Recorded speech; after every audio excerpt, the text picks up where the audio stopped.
Assalamualaikum warahmatullahi wabarakatuh. Perkenalkan, nama saya Anissa Fathatul Hidayah. NIM saya 1917102053. Dalam video ini mengenai tugas public speaking, saya akan sedikit memberi mungkin motivasi atau mungkin juga pengingat untuk kita dan bahkan saya sendiri, yaitu saya ambil judul diri ini adalah pemeran kehidupan.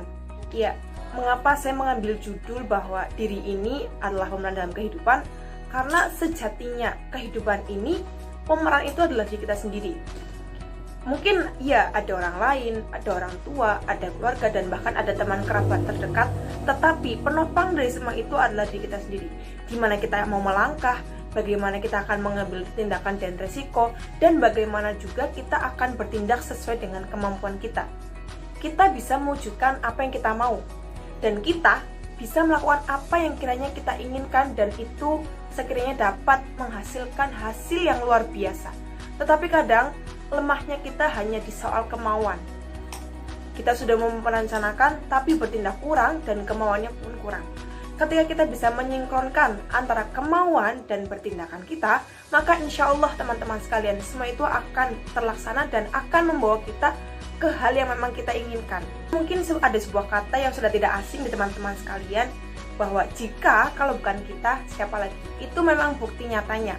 Ketika kita ingin mengambil suatu keinginan, kita ingin mengambil suatu tindakan dan kemauan, jika bukan diri kita, lalu siapa lagi? Meskipun di balik layar itu, kita memiliki kiranya orang-orang yang berperan, seperti orang tua, keluarga, teman, dan kerabat sahabat lainnya. Tapi ketika ingin memulai dan mau bahwa kita akan melakukan hal itu, jika bukan diri kita, lalu siapa lagi?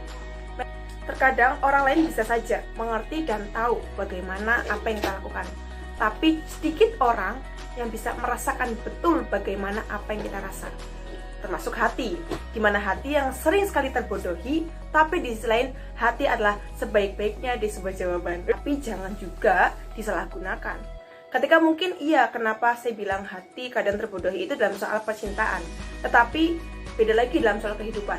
Biasanya hati kecil ini adalah yang menentukan bahwa kita akan mengambil sebuah jawaban A, B, C yang kiranya kita sangat mantap sekali untuk mengambil sebuah itu. Jadi kadang teman-teman perlu kita sinkronkan juga antara pemikiran kita dengan hati kita. Jangan hanya satu saja yang digunakan antara akal dan pikiran, tapi kedua hal itu harus kita samaratakan agar nantinya kita dapat menyimpulkan yang sekiranya itu sangat mantap dalam kehidupan kita sekiranya. Terkadang kita tidak perlu melihat terlalu atas, karena nanti yang ada hanya ekspektasi yang berlebihan dan realita yang tidak terlaksana, dan itu nanti akan menyebabkan sebuah penyakit hati, yang dimana nanti ketika hati sudah tersakiti atau hati sudah ternodai, nanti kita akan semakin susah dalam berdamai dalam hidup ini. Kadang kita juga perlu berdamai dengan sebuah masalah dalam hati, yang kadang kita juga harus melanjutkan. Hidup ini akan kita bawa kemana, hidup ini akan kita jalankan kemana. Maka dari itu, ayolah kita semakin menambahkan rasa nikmat kita, rasa nikmat atas syukur kehadirat Allah Subhanahu wa Ta'ala, dan syukur-syukur nikmat yang Allah berikan lainnya dalam kehidupan ini, yang nantinya akan membawa kita sangat-sangat berperan dalam kehidupan ini. Saya sangat berguna sekali di mata saya sendiri, tetapi berguna untuk orang lain dan bermanfaat untuk orang lain itu adalah sebaik-baiknya manusia. Jadi, kalau bukan sekarang, kapan lagi? Jadi, kalau bukan kita, siapa lagi? Maka dari itu, ayo sebelum kita membangun kepada orang lain untuk membangun diri ini, yaitulah pemeran dalam kehidupan, mari kita bangunkan diri kita terlebih dahulu dalam diri ini, dalam keyakinan ini, dalam hati ini, dan dalam pikiran ini, bahwa kita bisa ketika kita mau bertindak dan ketika kita mau untuk menjalankan. Resiko dan masalah itu pasti ada, cobaan dan ujian itu pasti ada, bahagia dan sedih itu pasti ada. Tapi tenang teman-teman semua, bahwa itu semua akan terlewati dan akan kita alami. Dari hal-hal itu justru akan menambah kita wawasan dalam memaknai apa arti kehidupan yang sebenarnya. Kurang lebihnya mohon maaf, semoga bermanfaat. Wassalamualaikum warahmatullahi wabarakatuh.